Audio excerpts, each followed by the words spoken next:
Assalamualaikum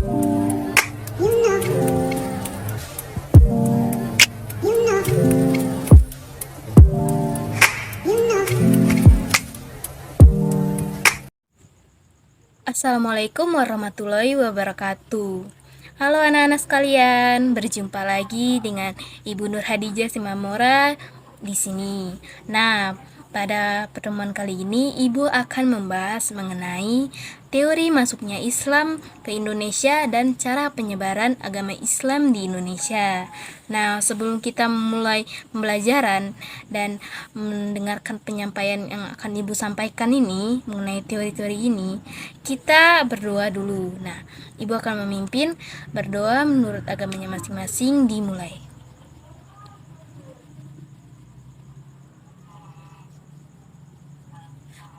Doa selesai. Nah, anak-anak, sebelum kita mulai pembelajaran dan sebelum kalian mendengarkan penyampaian yang Ibu sampaikan mengenai materi kita kali ini, kita mulai dulu pemanasan ya, biar anak-anak sekalian pada konsen dan dapat memahami materi yang akan Ibu sampaikan. Nah, ikutin instruksi Ibu ya. Pertama-tama angkat tangannya. Nah, kalian harus dengarkan ucapan Ibu. Bila Ibu sebutkan kuping, kalian harus nyentuh kuping. Bila Ibu sebutkan hidung, kalian harus nyentuh hidung. Nah, bila tidak kalian ikutin, berarti kalian belum fokus dan konsentrasinya belum terpenuhkan ke Ibu yang akan menyampaikan materi. Nah, kita mulai ya. Hidung. Nah, bila anak-anak sekalian tidak menyentuh hidung dan malah mengikuti gerakan Ibu, bukan mengikuti omongan Ibu, berarti belum fokus nih. Nah, kita mulai lagi ya, sekali lagi. Mata. Nah, ada yang menyentuh mata enggak? Bila ada yang menyentuh mata, berarti dia sudah fokus. Dan bila dia mengikuti gerakan Ibu dan bukan yang mengikuti apa yang Ibu omongkan, berarti dia belum fokus. Dan bila dia mengikuti omongan Ibu, berarti dia sudah fokus. Dan sekali lagi ya, hidung. Nah, bila ada yang ngikutin hidung, berarti dia sudah fokus dan siap untuk belajar. Nah, menurut Ibu, anak-anak sekalian sudah dapat fokus dan terjaga untuk dapat memahami yang akan Ibu sampaikan ini mengenai materi kita. Baiklah, kita mulai. Nah, Ibu pada kali ini akan membahas mengenai teori masuknya agama Islam di Indonesia. Nah, agama Islam di Indonesia, ada yang tahu nggak pada abad keberapa masuk? Nah, kalau kalian searching di internet dan segala macamnya, pasti menunjukkan bahwa teori atau masuknya agama Islam ke Indonesia dimulai pada abad ke-7 Masehi. Nah, itu kan kita hasil searching kita, dan dijelaskan bahwa 7 Masehi pada abad 7 Masehi. Nah, masuknya Islam ke Indonesia juga mempunyai beberapa teori. Teorinya itu ada 6. Nah, teori yang ke-6 ini apa aja anak-anak? Nah, Ibu jelaskan satu persatu. Pertama, teori pertama yakni teori Gujarat. Teori yang kedua yaitu teori Persia. Teori yang ketiga yaitu teori Mekah. Teori keempat yaitu teori India. Kemudian teori kelima yaitu teori Bangladesh.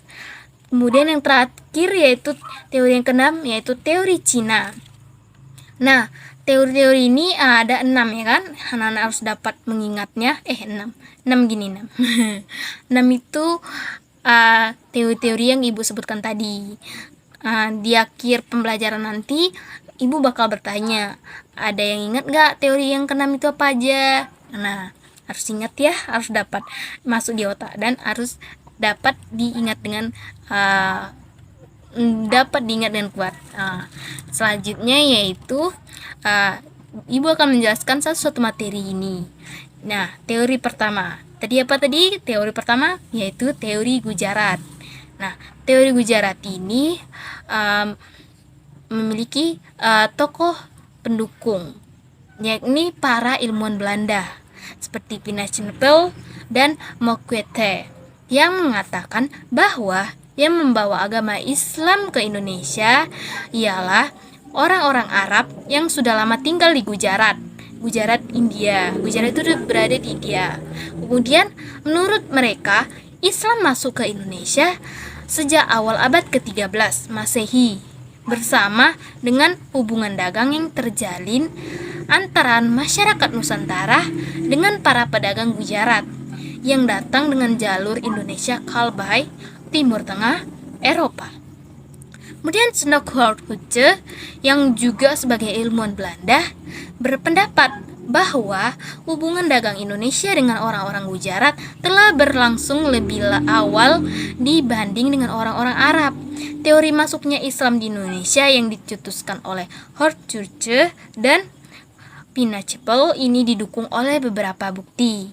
Nah, bukti-buktinya yakni bukti pertama, batu nisan Sultan Samudra Pasai Malik As-Saleh 1297 dan batu nisan Syekh Maulana Malik Ibrahim di Gresik yang memiliki kesamaan dengan batu nisan yang berada di Kalbai. Kemudian yang kedua, hal ini juga bersumber dari keterangan Marco Polo dari Venesia, Italia, yang pernah singgah di Perlak tahun 1292. Ia menceritakan bahwa di Perlak sudah banyak penduduk yang memeluk agama Islam dan banyak para pedagang Islam dari India yang menyebarkan ajaran Islam. Nah, selain memiliki bukti, pada teori ini juga memiliki kelemahan. Kelemahan dari teori Gujarat ini adalah terdapat dua sangkalan. Yang pertama, masyarakat Samudra Pasai menganut mazhab Syafi'i, sementara masyarakat Gujarat lebih banyak menganut mazhab Hanafi. Nah, yang kedua, saat Islamisasi Samudra Pasai, Gujarat masih merupakan kerajaan Hindu. Nah, itu penjelasan Ibu mengenai teori Gujarat ini. Nah, selanjutnya Ibu akan menjelaskan mengenai teori yang kedua. Teori yang kedua yaitu teori Persia. Nah, di teori Persia ini juga memiliki pencetus dan pendukung, yakni Umar Hamir Hussein dan Hossein Jajat Nigrat yang sebagai pencetus teori ini. Nah, teori Persia ini menyatakan bahwa Islam yang masuk ke Indonesia pada abad ke-7 Masehi adalah Islam yang dibawa oleh kaum Syiah Persia. Teori ini didukung adanya beberapa bukti pembenaran, diantaranya yang pertama, peringatan 10 Muharram atau Asyura atas meninggalnya Hasan dan Husain, yakni cucu Nabi Muhammad SAW, dan yang sangat dijunjung oleh orang Syiah, yakni Islam Irak. Nah, yang kedua di Sumatera Barat, peringatan tersebut disebut dengan upacara tabuik atau tabut. Sedangkan di Pulau Jawa ditandai dengan pembuatan bubur syuro. Nah, bubur syuro. Kemudian yang ketiga, kesamaan ajaran sufi. Keempat, yakni penggunaan istilah Persia untuk mengeja huruf Arab. Dan yang kelima, kesamaan seni kaligrafi pada beberapa batu nisan yang terdapat. Kemudian bukti maraknya aliran Islam Syiah yang khas Irak pada awal masuknya Islam di Indonesia. Dan selanjutnya yang terakhir adanya perkampungan Leren atau Leran di Giri, daerah Gresik. Nah, dengan banyaknya bukti pendukung yang dimiliki teori Persia ini, teori ini sempat diterima sebagai teori masuknya agama Islam di Indonesia yang paling benar oleh sebagian ahli sejarah. Akan tetapi, setelah ditelisik dan ditelusuri, ternyata teori ini juga memiliki kelemahan. Nah, kelemahannya bila dikatakan bahwa Islam masuk pada abad ke-7, maka kekuasaan Islam di Timur Tengah masih dalam genggaman Khalifah Umayyah yang berada di Damaskus, Baghdad, Mekah, dan Madinah. Jadi, tidak memungkinkan bagi ulama Persia untuk menyokong penyebaran Islam secara besar-besaran ke Nusantara. Nah, itulah penjelasan Ibu mengenai teori Persia ini. Anak-anak harus dapat memahaminya ya. Karena di akhir bakal ada pertanyaan atau kuis yang Ibu ajukan melalui tugas atau melalui tanya jawab. Kemudian yang ketiga yaitu teori Makkah. Teori Makkah. Nah, pada teori Makkah ini atau disebut dengan teori Arab. Nah, di sini menyatakan bahwa proses masuknya Islam di Indonesia berlangsung pada abad ke-7 Masehi. Nah, Islam ini dibawa oleh para musafir Arab yang berada di Mesir yang memiliki semangat untuk menyebar Islam ke seluruh belahan dunia. Nah, tokoh yang mendukung teori ini adalah Van Leur Anthony adalah teori ini didukung oleh Van Leur Anthony H. Jones, T.W. Arnold, dan Buya Hamka, Naquib Al-Atas, Kezer, M. Yunus Jamil, dan Crawford. Nah, teori masuknya Islam di Indonesia ini didukung dengan beberapa bukti utama. Nah, beberapa bukti utama itu yaitu yang pertama pada abad ke-7 yaitu tahun 674 di pantai barat Sumatera sudah terdapat perkampungan Islam, perkampungan Arab. Nah, dengan pertimbangan bahwa pedagang Arab sudah mendirikan perkampungan di Kanton sejak abad keempat, hal ini juga sesuai dengan berita Cina. Kemudian kedua, kerajaan Samudra Pasai menganut aliran mazhab Syafi'i, di mana pengaruh mazhab Syafi'i ini merupakan pengaruh terbesar pada waktu itu adalah Mesir, Mekah, sedangkan Gujarat atau India adalah penganut mazhab Hanafi. Kemudian yang ketiga adalah adanya penggunaan gelar Al-Malik pada raja-raja yang terdapat di Samudra Pasai yang hanya lazim ditemukan pada budaya Islam di Mesir. Nah, para ahli juga mendukung teori ini dengan menyatakan bahwa pada abad ke-13 sudah berdiri kekuasaan politik Islam di Indonesia. Politik Islam di Indonesia. Jadi masuknya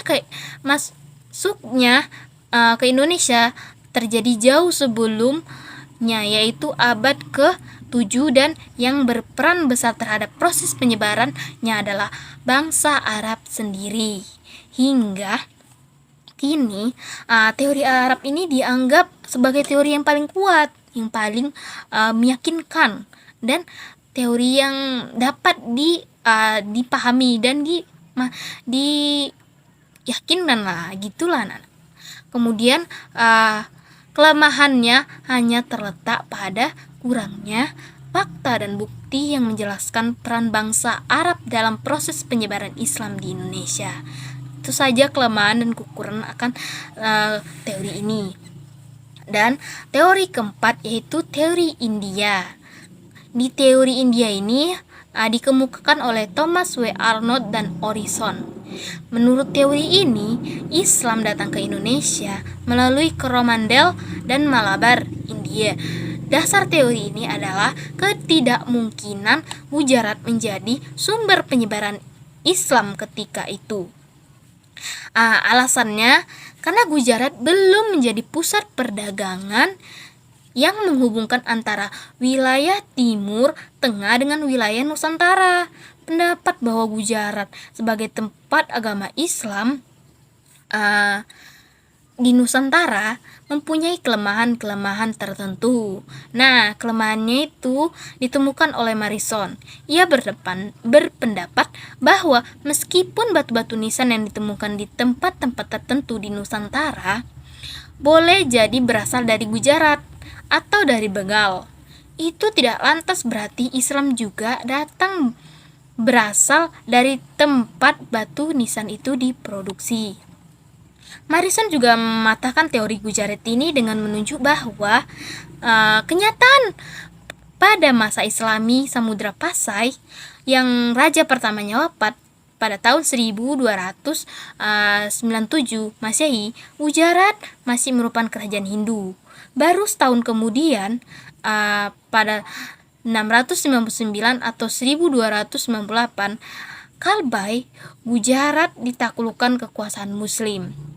Jika Gujarat adalah pusat Islam, yang dari tempat itu cara penyebaran Islam datang ke Nusantara, maka pastilah Islam telah mapan dan berkembang di Gujarat sebelum kematian Malik As-Saleh, yakni sebelum tahun 698 atau 1297.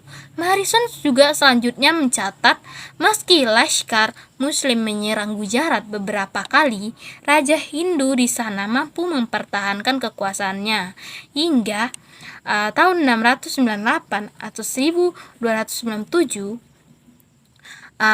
Mempertimbangkan semua ini, Harrison juga mengemukakan pendapatnya bahwa Islam di Nusantara bukan berasal di Gujarat, melainkan dibawa oleh para penyebar Muslim dari pantai Coromandel pada akhir abad ke-13. Nah, selanjutnya teori Bangladesh. Nah, pada teori Bangladesh ini dikenal dengan nama teori Bengali. Nah, dikemukakan oleh S.Q. Matimi. Teori ini mengemukakan bahwa Islam datang di Nusantara berasal dari Bengali. Teori ini didasarkan atas tokoh-tokoh terkemuka di Pasai adalah orang-orang keturunan dari Bengali. Nah, menurutnya beberapa pendapat berdasarkan teori Bengali berarti Islam masuk ke Indonesia pada abad ke-11. MSQ Fatimi berpendapat bahwa mengaitkan seluruh batu nisan yang ada di Pasai, termasuk batu nisan Maulana Malik As-Saleh dengan Gujarat, adalah keliru. Menurut penelitiannya, bentuk dan gaya batu nisan Malik As-Saleh berbeda sepenuhnya dengan batu nisan yang terdapat di Gujarat. Dan batu nisan lain yang ditemukan di Nusantara. Fatimi berpendapat bentuk dan gaya batu nisan itu justru mirip dengan batu nisan yang terdapat di Bengal. Oleh karenanya, seluruh batu nisan itu hampir dipastikan berasal dari Bengal dalam kaitan dengan data artefak ini. Fatimi mengkritik para ahli yang mengabaikan batu nisan. Siti Fatimi bertanggal 1475 atau 1082 yang ditemukan di Leran, Jawa Timur. Nah, teori bahwa Islam di Nusantara berasal dari Bengal bisa dipersoalkan lebih lanjut, termasuk berkenaan dengan adanya perbedaan mazhab yang dianut kaum muslim Nusantara, yakni Syafi'i, dan mazhab yang dipegang oleh kaum muslim Bengal adalah Hanafi. Nah, teori yang terakhir yakni teori Cina, teori ke-6. Nah, pada teori Cina ini dikemukakan atau dicetuskan oleh Slamet Mulyana dan Sumanto Al-Qurtubi. Mereka menyebutkan bahwa Islam masuk ke Indonesia karena dibawa oleh perantau Muslim Cina yang datang ke Nusantara. Teori ini didasari pada beberapa bukti, yaitu pertama yaitu fakta adanya perpindahan orang-orang Muslim Cina dari Kanton ke Asia Tenggara, khususnya Palembang pada abad ke-879 Masehi. Kemudian yang kedua, adanya masjid tua berarsitektur Cina di Jawa. Kemudian yang ketiga, raja pertama Demak yang berasal dari keturunan Cina yaitu Raden Patah. Kemudian yang keempat, gelar raja-raja Demak yang ditulis menggunakan istilah Cina. Dan yang terakhir yaitu catatan Cina yang menyatakan bahwa pelabuhan-pelabuhan di Nusantara pertama kali diduduki oleh para pedagang Cina. Nah, pada dasarnya semua teori tersebut masing-masing memiliki kelemahan dan kelebihan. Nah, tadi itu teori ke-6. Dan kita perlu tahu bahwa teori-teori yang Ibu sebutkan tadi memiliki kelebihan dan kelemahannya. Dan tidak ada kemutlakan yang dan pasti yang jelas dalam masing-masing teori tersebut. Menurut Ajmardi Azhar, sesungguhnya kedatangan Islam ke Indonesia datang dalam kompleksitas yang artinya tidak berasal dari satu tempat, peran kelompok, tunggal, dan tidak dalam waktu bersamaan. Nah, anak-anak sekalian tahu kan bahwa teori-teori masuknya Islam terdapat banyak yang Ibu jelaskan tadi, dan teori-teori ini menjelaskan bahwa Islam itu tidak hanya berasal dari satu tempat saja, tapi banyak tempat dan peran kelompok, tunggal, dan lain sebagainya. Nah, itu saja mengenai teori proses masuknya Islam ke Indonesia. Nah, kali ini Ibu akan menjelaskan materi kita yang kedua, yaitu cara penyebaran Islam di Indonesia. Nah, Islam itu ke Indonesia banyak melalui cara-caranya. Ada yang melalui perdagangan, perkawinan, pendidikan, kesenian, politik, dan tasawuf. Nah, itulah kelima cara penyebaran Islam yang terdapat di Indonesia. Nah, sebelum agama Islam di Nusantara tidak terjadi begitu saja, melainkan melalui proses cara damai, responsif, dan proaktif. Ada beberapa cara penyebarannya. Penyebaran yang Ibu sebutkan tadi, melalui perdagangan, perkawinan, pendidikan, kesenian, politik, dan tasawuf. Nah, yang pertama Ibu akan menjelaskan mengenai perdagangan. Nah, melalui perdagangan ini, para saudagar asing yang sudah masuk ke Nusantara sejak awal Masehi melalui jalur perdagangan inilah yang dinilai sebagai langkah awal penyebaran agama Islam di Kepulauan Nusantara. Sejak abad ke-7 Masehi, kawasan Nusantara telah sangat ramai dikunjungi oleh para pedagang-pedagang yang berasal dari Arab, Persia, India, maupun Cina. Kaum pedagang inilah yang ditenggarai atau yang membawa ajaran Islam menyebar luas di daerah-daerah yang dikunjungi mereka. Dan yang kedua itu melalui perkawinan. Nah, dari para pedagang tersebut yang tadi Bu jelaskan di proses masuk penyebaran Islam pertama melalui perdagangan. Nah, di perkawinan ini erat kaitannya juga dengan para pedagang. Di sini banyaknya para pedagang asing yang beragama Islam yang menyambangi kemudian memutuskan untuk menetap di Nusantara. Mereka mendirikan perkampungan orang Islam yang biasa disebut dengan istilah pekoja. Nah, dari sinilah terjadi interaksi para pedagang tersebut dengan para warga lokal. Dan tidak sedikit para pedagang asing muslim ini yang menikahi para penduduk setempat, para penduduk lokal yang ditempatinya untuk berdagang dan menetap. Orang-orang lokal yang belum beragama Islam ini pun yang menikah kepada para pedagang itu kemudian menjadi mualaf dan beranak pinang hingga memiliki keturunan turun-temurun. Nah, ketiga yaitu melalui pendidikan. Islam juga masuk melalui proses pendidikan. Nah, faktor pendidikan ini juga sangat berpengaruh dalam penyebaran agama Islam di Indonesia. Seiring munculnya para ulama, kiai, dan guru agama yang kemudian mendirikan pondok pesantren dan memiliki banyak murid atau santri, pada masa Kesultanan Demak sebagai kerajaan Islam pertama di Jawa, misalnya para wali songo. Nah, biasanya juga pengasuh pondok pesantren, para santri pesantren inilah yang kemudian turut menyebarkan ajaran Islam di Nusantara. Melalui pembelajaran yang ada di pesantren, Islam pun mulai menyebar dan para santri yang ada yang belajar di pesantren menyebarkan agama Islam ini. Nah, pendidikan juga merupakan hal penting dalam penyebaran ajaran agama Islam.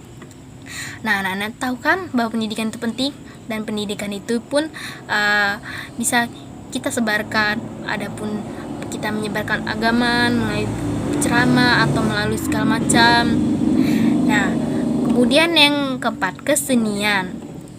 Kesenian juga merupakan cara penyebaran agama Islam yang ada di Indonesia. Nah, kebudayaan lokal ternyata dapat digunakan sebagai cara penyebaran Islam di Nusantara. Nah, para pendakwah Islam awalnya yang di Jawa, terutama para wali songo, melakukan syiar Islam dengan cara memadukan ajaran agama dengan tradisi lokal. Nah, ajaran agama itu dipadukan dengan tradisi lokal yang ada di setempat.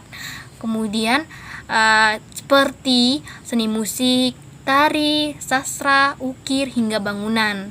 Nah, segala macam tradisi lokal itu dipadukan dengan Islam, seperti musik Islam, kemudian tarian-tarian yang mengarah ke agama Islam dan ajaran Islam, sastra juga ada yang berkaitan dengan Islam, ukiran Arab itu berkaitan dengan Islam. Kemudian hingga bangunan ini pun pendukung besarnya, seperti bangunan yang masjid yang berukirkan ada bangunan segala macam, bangunan dan lain sebagainya. Kemudian beberapa strategi kesenian dalam penyebaran Islam di Jawa, diantaranya adalah pertunjukan wayang yang dilakukan oleh Sunan Kalijaga dan permainan musik oleh Sunan Bonang. Kemudian para pendakwah Muslim di Jawa atau Nusantara juga memiliki jalur politik. Nah, para pendakwah itu dan para pendakwah Muslim itu selain melalui pendidikan dan kesenian segala macamnya, juga melalui politik. Nah, cara penyebaran orang itu mengenai ajaran Islam juga melalui politik, di mana untuk menyebarkan agama Islam mereka turun langsung. Sebagai contohnya adalah kiprah para wali songo yang turut memprakarsai berdirinya Kesultanan Demak. Nah, pemimpin pertama sekaligus pendiri Kesultanan Demak adalah Raden Patah, yang merupakan pangeran dari Majapahit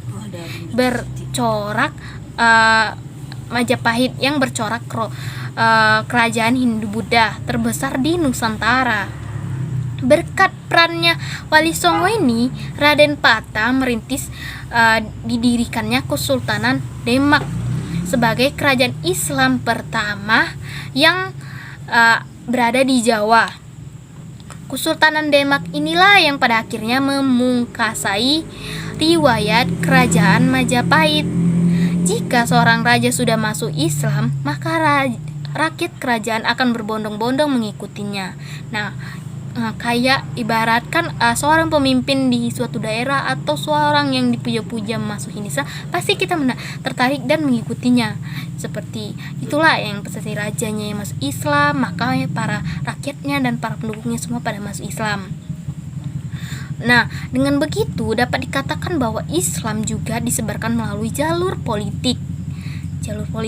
Itulah jalur politik masuknya Islam ke Indonesia. Kemudian yang terakhir, tasawuf. Nah, tasawuf itu ya pasti anak-anak kurang tahu kan tasawuf itu. Nah, tasawuf itu adalah ajaran untuk mendekatkan diri serta mengenal Tuhan dalam Islam. Nah, melalui tasawuf juga ajaran Islam masuk ke Indonesia, di mana ajaran tasawuf ini rupanya berpengaruh dalam kehidupan sosial masyarakat Nusantara, di mana sehingga ajaran ini turut andil dalam penyebaran Islam. Dan ajaran tasawuf ini sudah ada di Nusantara sejak abad ke-13 Masehi dan berkembang dengan begitu cepat pesatnya pada abad ke-17 Masehi, sehingga bukti-bukti mengenai ajaran tasawuf ini di Nusantara dapat kita lihat dengan sejarah Banten, babat Tanah Jawi, hikayat raja-raja Pasai, dan naskah-naskah lain sebagainya. Nah, itulah yang Ibu jelaskan mengenai tasawuf ini dan mengenai cara penyebaran agama Islam ini. Nah, dapat Ibu simpulkan bahwa teori masuknya Islam maupun cara proses masuknya Islam memiliki berbagai cara, memiliki berbagai teori, memiliki berbagai bentuk-bentuk lain dari yang kita tahu selama ini yang atau kita tahu secara umum. Nah, kita juga perlu tahu mengenai agama kita anut ini, proses masuknya ke Indonesia itu bagaimana. Anak-anak juga harus tahu cara penyebarannya itu bagaimana, ada melalui dengan perdagangan, pendidikan, perkawinan, dan sebagainya.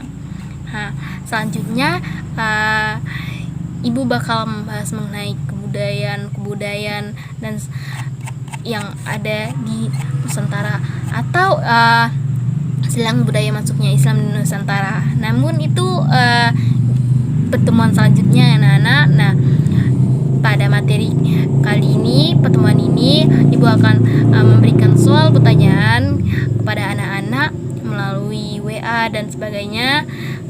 Jadi kalian harus dapat memahaminya ya, apa yang Ibu tanyakan, apa yang Ibu kasih soal kan, dan kalian harus dapat memahami karena Ibu sudah menjelaskan, dan kalian harus dapat memanfaatkan atau mendengarkan Ibu atau mengingat apa yang Ibu jelaskan mengenai teori-teori ini. Dan materi kita ini Ibu bakal share di grup kita. Dan itu saja yang Ibu sampaikan. Ibu tutup dengan terima kasih dan sampai jumpa di pertemuan selanjutnya. Jaga kesehatan ya anak-anak. Bakal jumpa lagi dengan Ibu di materi selanjutnya yang lebih seru lagi, dan ice breaking kita, pemanasan kita sebelum pembelajaran lebih seru lagi. Dadah.